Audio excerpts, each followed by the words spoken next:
The security camera footage was grainy, but clear enough. There I was, walking into Gateway Plaza last Friday at 6:47 p.m. Patricia Wells slid the tablet across the conference table like she was revealing evidence of murder.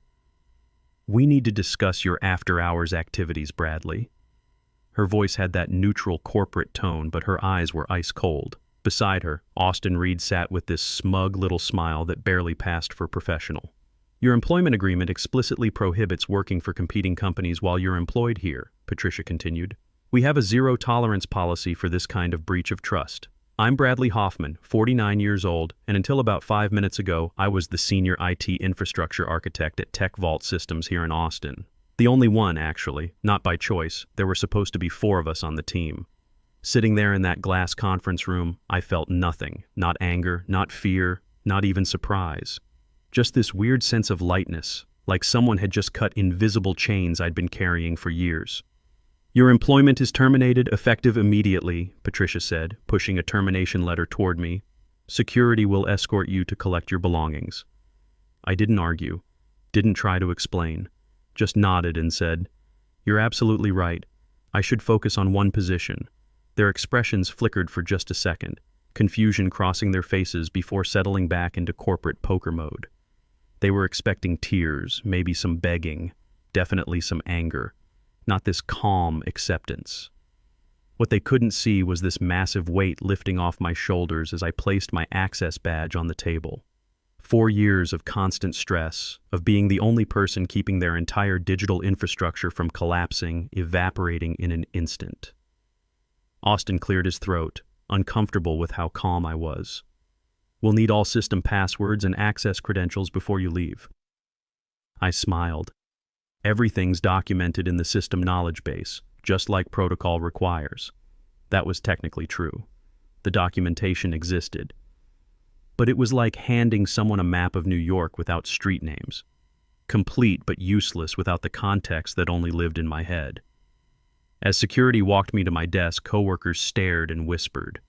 I packed my few personal items, a coffee mug my daughter Emma Hoffman had given me for Father's Day, a small cactus that had somehow survived 4 years of my neglectful watering, and a notebook full of system architectures that only I truly understood. Jennifer Torres, our CTO, watched from her glass office. She knew exactly what would happen next, but she didn't move to intervene. Politics trumped common sense, as usual. When the security guard escorted me through the lobby, that Texas spring air hit my face. I breathed deeply for what felt like the first time in years. By the time I reached my truck, my phone buzzed. Text from Diana Pierce. "Still, good for our 2 p.m. meeting?" I typed back, "Yes, and now I can accept your full-time offer.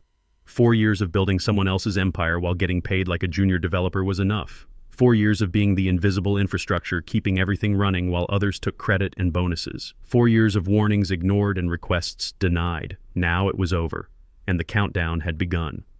Let me back up and tell you how I got into this mess. Until this morning, I was the sole guardian of a digital system worth about $800 million. Not by design. Budget cuts and resignations had whittled my team down from 4 specialists to just me. I never meant to become indispensable. That's a dangerous spot in corporate America. But quarter after quarter, as my teammates left for better opportunities and my responsibilities multiplied, I found myself as the only person who really understood how all the pieces fit together. It started 4 years ago when Tech Vault recruited me from IBM. Jennifer Torres sold me this vision during my interview. "We're building a world-class infrastructure team. You'll lead database architecture for our proprietary trading platform." The salary wasn't spectacular, but the challenge was irresistible. Building systems for a growing fintech company, working with cutting-edge technology. I signed on the spot. Reality hit by month 3. First round of strategic restructuring eliminated 2 senior positions. By month 6, my colleague Sarah left for a 40% raise at a startup. Budget freezes eliminated her replacement before they even posted the job. "Temporary situation," Jennifer assured me. "We'll staff back up next quarter." Next quarter became next year. Next year became let's reassess after the merger. The merger happened. Still just me. Meanwhile, the systems grew more complex. Client base doubled. Attack vectors multiplied. I built increasingly sophisticated protection measures, working nights and weekends to keep pace. When I warned about critical vulnerabilities, my emails got acknowledged, but somehow the action items disappeared from meeting minutes. When I requested additional staff, I was told to prioritize better. When I asked for compensation that matched my expanding role, I got praise instead of dollars. "You're our rock star," Jennifer would say, patting my shoulder. "Nobody understands these systems like you do." That was the problem. Nobody did understand them, and nobody wanted to learn. I offered multiple times to train others, to document the increasingly complex architecture I'd built under pressure. The offers were met with nods and smiles and zero follow-through. Last Christmas, I prevented a breach that would have exposed 600,000 client accounts. Worked 60 hours straight over the holiday weekend, barely sleeping, rebuilding our entire authentication system in real time while Emma was home from college. When the crisis passed, I got a $250 gift card and a mention in the company newsletter. The CEO took credit for our robust security culture and got an $850,000 bonus. That's when I realized what I'd become. Not invaluable, invisible. The foundation nobody notices until it cracks. I tried one last time in January, scheduling a meeting with Jennifer and the executive team. Our current staffing model is unsustainable, I explained, showing charts and industry comparisons. We need at least 3 more specialists to properly maintain this architecture. Jennifer nodded sympathetically. "After Q2 numbers come in," she promised. "We're just in a temporary holding pattern." I'd heard that line for 4 years. Without proper staffing, this system requires continuous maintenance from someone who understands every component, I warned. "If something happened to me tomorrow, you'd have serious problems within days, catastrophic ones within weeks." The CFO frowned. "Sounds like we need better documentation, not more headcount." Something broke inside me right then. I've submitted documentation requests for 2 years. They've been deprioritized every single quarter. Uncomfortable silence. Then the usual redirection and vague promises. I left that meeting knowing nothing would change. And I needed change. My blood pressure was through the roof. My relationship with Emma was strained because work emergencies interrupted every family moment. Something had to give. Then came the cybersecurity conference in Denver. I wasn't supposed to attend. Travel budget was frozen. But the organizer was an old IBM colleague who got me a speaking slot on database security architectures. Company couldn't refuse the free publicity. That's where I met Diana Pierce, head of infrastructure for Apex Solutions.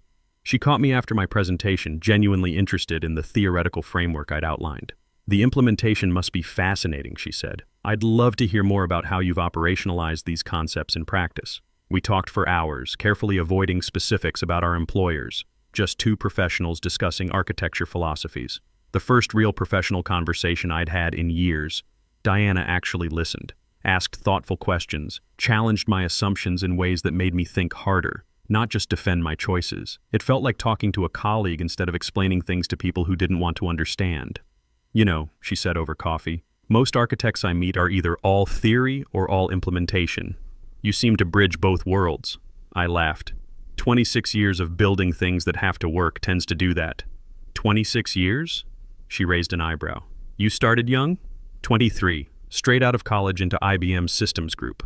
Been building databases ever since. As the conference ended, Diana handed me her card.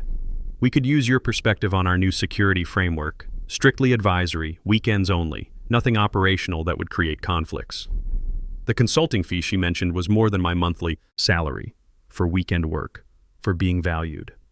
I hesitated maybe 10 seconds before accepting. The work was pure advisory, reviewing their proposed systems, nothing hands-on, nothing that touched their actual infrastructure, nothing that violated my employment agreement or confidentiality obligations. I checked 3 times with legal precedents to make sure. For 6 weeks I lived this double life. Weekdays maintaining TechVault's digital fortress alone and unrecognized.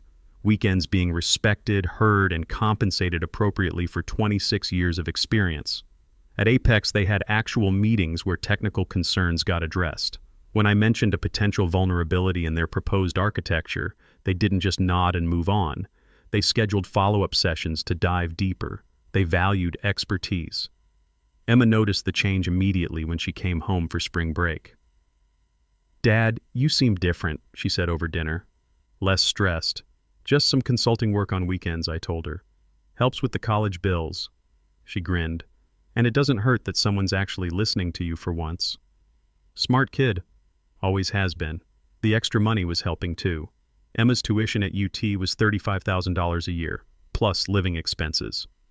My Tech Vault salary barely covered it, especially with my mortgage still having 12 years left. The consulting fees gave us breathing room I hadn't felt in years. But it wasn't just about money. It was about respect, about being valued for what I brought to the table instead of taken for granted. At Tech Vault, I was the guy who fixed things when they broke. At Apex, I was the expert helping prevent things from breaking in the first place. The difference in how those two roles were treated was night and day. Then last Thursday, I made what turned out to be a crucial mistake.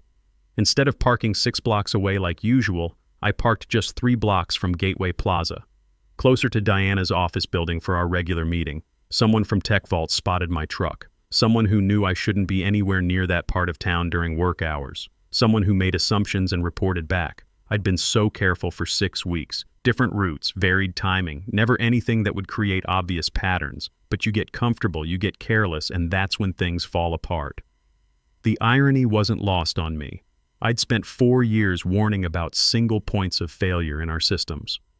Turns out, I'd created one in my own life. Wednesday night, I got a text from Diana. Board meeting went well. They're ready to make the full offer we discussed. Senior infrastructure architect, team of 4 specialists, 2.1 times your current salary plus equity. When could you start? I stared at that text for a long time. It was everything I'd wanted: respect, resources, fair compensation, a chance to build something new instead of desperately maintaining something broken. I texted back, "Let me think about it over the weekend." But I already knew my answer. The question was timing. I'd planned to give Tech Vault 2 weeks' notice, help transition my responsibilities, leave professionally despite how they'd treated me. Turned out they had different plans. Thursday morning, I walked into the office like any other day, grabbed coffee from the break room, checked my overnight alerts, started reviewing system logs. Normal routine. At 9:15, my phone rang. Patricia from HR. "Bradley, can you come to conference room B? We need to discuss something with you." Her tone was neutral, but something felt off. In 4 years, Patricia had never called me directly for anything. I saved my work, locked my screen, and walked to the conference room where my career at Tech Vault ended. What my former employers didn't realize was that in exactly 72 hours, during end-of-quarter processing when data traffic peaked, their entire system would require the specialized maintenance that only I performed. The maintenance I'd been begging them to train others to do. Not sabotage, not revenge, just the natural consequence of ignoring warnings and treating critical infrastructure like it maintains itself. As I drove away from Tech Vault for the last time, my phone started ringing. Jennifer's number. I smiled and hit decline. The clock was ticking. By Friday afternoon, I'd signed Diana's employment contract. Senior infrastructure architect with a team of 4 specialists, more than double my previous salary and equity options. The relief was incredible, like setting down weights I'd carried so long I'd forgotten what normal felt like. I spent the weekend preparing for my new role and actually sleeping. No emergency alerts at 3 a.m. No expectation of immediate response to every system hiccup. Just quiet and rest. Saturday afternoon, Emma called from campus. "Dad, you sound different." "Happier, just making some career changes, sweetheart. Good ones." "About time," she said. "You've been killing yourself for that place for years." She was right. I had been killing myself. Slowly but surely trading my health and happiness for a company that saw me as a cost center instead of an asset. Sunday evening, I got my first taste of what was coming. My phone buzzed with a text from Jennifer. "Quick question about the database replication schedule. Can you call me?" I didn't respond. Monday morning, I arrived at Apex Solutions in a new shirt and tie. The lobby was designed to impress, but what struck me was the respect. Real respect.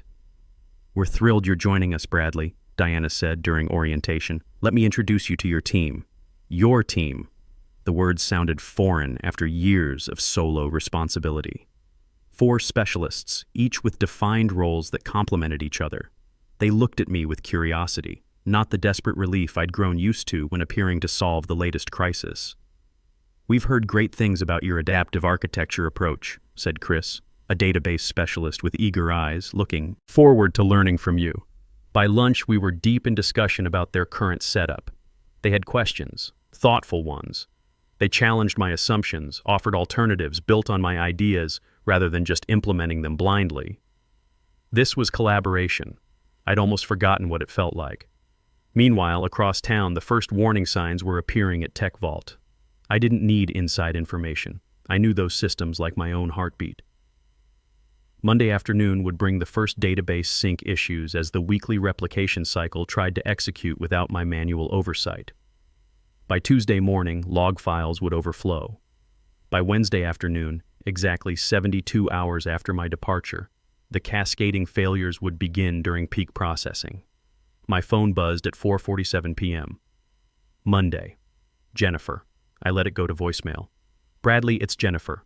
We're seeing some issues with database replication. Probably just a configuration thing. Call me when you get this. Her voice was casual. Just a small technical hiccup. I deleted the message. Tuesday brought 4 more calls from increasingly senior people. By afternoon, the tone had changed dramatically. This is Patricia from Executive Office. Our systems are experiencing significant performance degradation. The technical team has been unable to resolve the issue. The CEO has authorized me to discuss terms for your return as a consultant. I texted back, I'm focusing on one position now as suggested. At Apex, I was immersed in building something new instead of desperately maintaining something old. My team and I designed an infrastructure that incorporated best practices I'd only dreamed of implementing at Tech Vault. Diana checked in regularly without hovering. How are you settling in? Strange having resources and being heard, I admitted. She nodded. We've all worked at places that didn't value expertise. That's why our retention rate is 95%. Tuesday night, my personal email chimed. From Jennifer, marked urgent. Critical system failure imminent. Name your consulting rate. Please respond immediately. I closed my laptop without replying. Wednesday dawned clear and beautiful. At our morning team meeting, we finalized implementation plans for the new architecture. The energy was electric. 4 brilliant minds building something together, each contribution valued. My phone started vibrating nonstop around 1:30 p.m. I silenced it during our planning session. When I checked later, 23 missed calls and twice as many texts. One from Patricia, legal has reviewed your termination. We may have acted hastily. Please call urgently. Another from Austin, whatever they're paying you, we'll triple it. This is critical. From the CEO himself, national clients losing access, regulatory implications, board meeting and emergency session, call immediately. I felt no satisfaction, just hollow confirmation of everything I'd warned them about. They'd built a kingdom on my shoulders, then pushed me away without understanding what would collapse. That evening, driving home from my new office, a news alert flashed on my dashboard. Major service outage reported at Austin-based financial technology provider. No company name yet, but I knew. Tomorrow's headlines would be worse when quarterly reports couldn't be accessed, when regulators started asking questions, when the stock began to tank. At home, I opened a beer I'd been saving and sat on my back deck watching the sunset. My phone lit up again, Jennifer's number. This time I answered. Bradley. Her voice was ragged. Everything's failing. Database synchronization breakdowns cascading into transaction processing. Nobody can stop it. I warned you, I said quietly. For 4 years I warned you. I know. The admission sounded painful. Tell me what to do. Any price. I took a slow drink. It's not about price anymore, Jennifer. It's about value. We valued you. No, I interrupted. You valued what I produced. Not enough to listen when I said it was unsustainable. Not enough to staff properly or compensate fairly. Silence stretched between us. You know what would have prevented this? I continued. Any one person besides me understanding how these systems work. Anyone reading the warnings I documented every quarter. Anyone listening when I said this exact scenario would happen. Her breathing was the only response.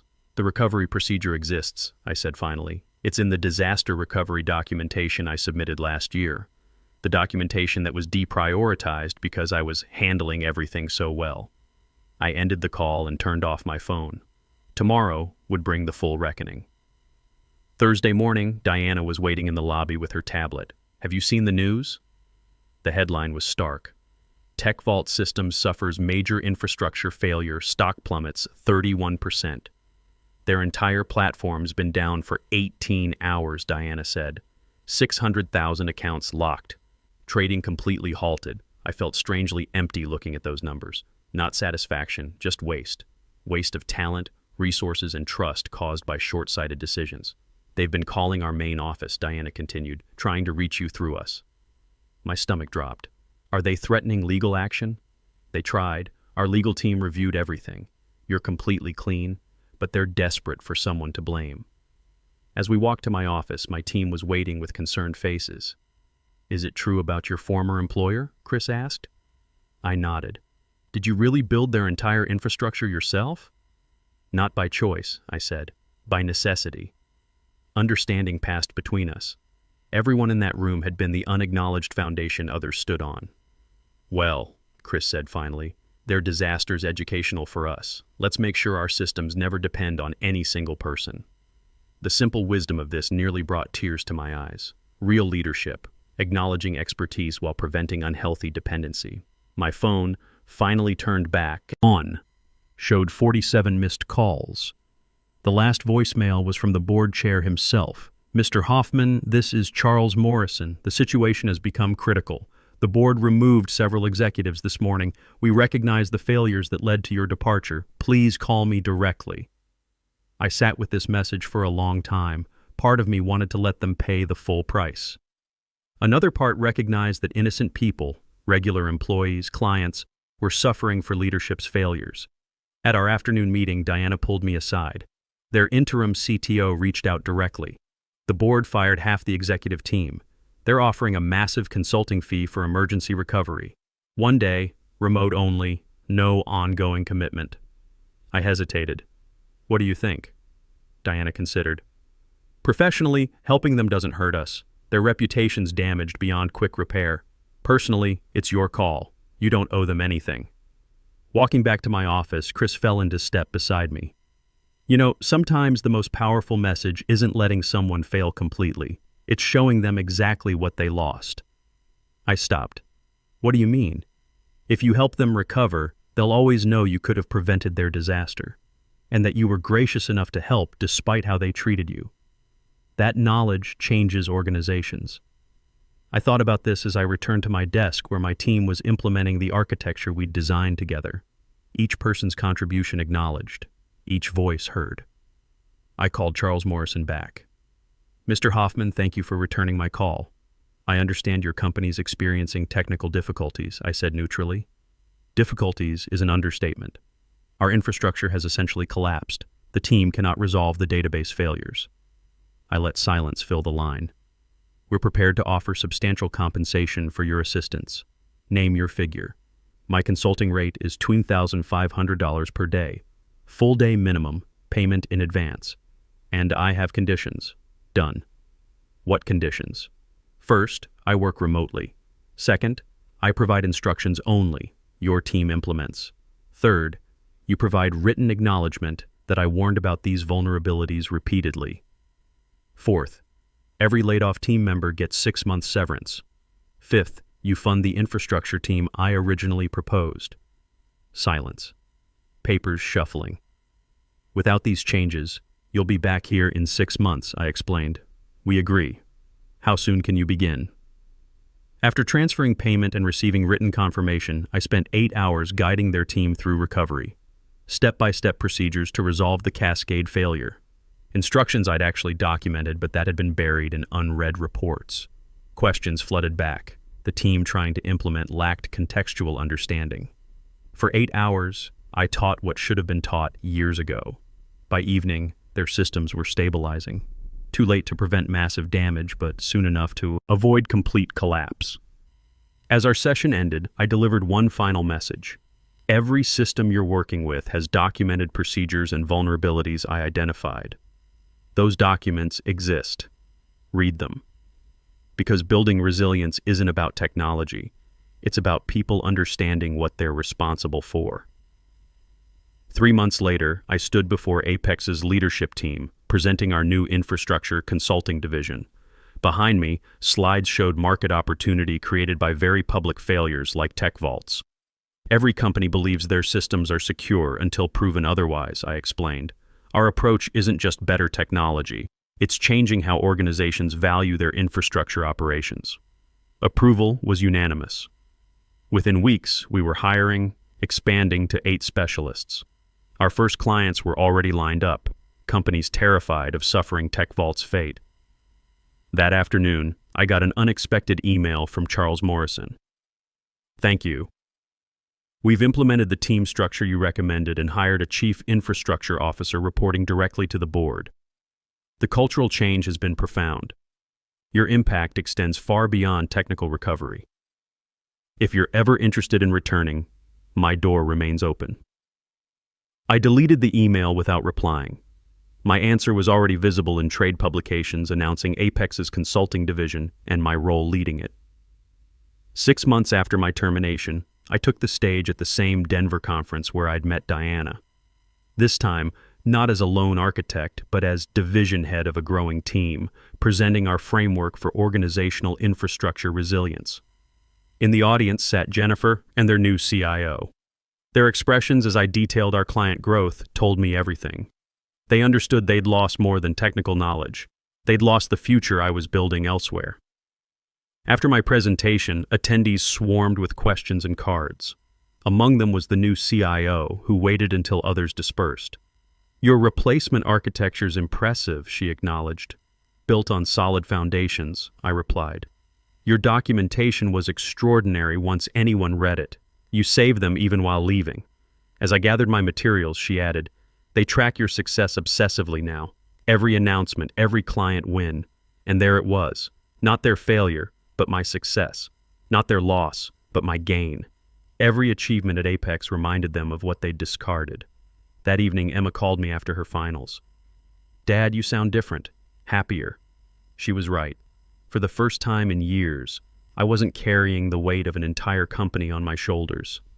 I was building something new instead of desperately maintaining something broken. You know what, sweetheart? Sometimes the best revenge isn't making others fail. It's succeeding so completely they can't ignore what they threw away. Sometimes the greatest revenge of all is simply building the life and career you deserve elsewhere.